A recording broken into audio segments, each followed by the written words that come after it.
Eurodéputée centriste, Nathalie Loiseau, a indiqué, ce vendredi 12 septembre, être la cible de menaces de mort après avoir qu'elle ait refusé d'observer une minute de silence au Parlement européen après la mort de Charlie Kirk, un influenceur proche de Donald Trump assassiné aux États-Unis lors d'une prise de parole publique.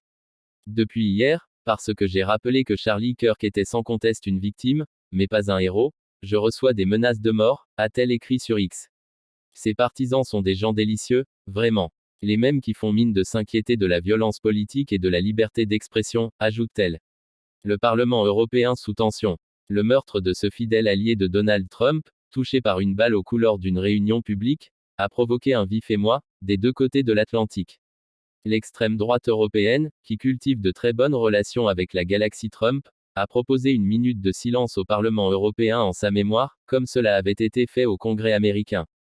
Notre droit à la liberté d'expression ne peut pas être anéanti, a affirmé l'élu suédois Charlie Weimers en réclamant cet hommage.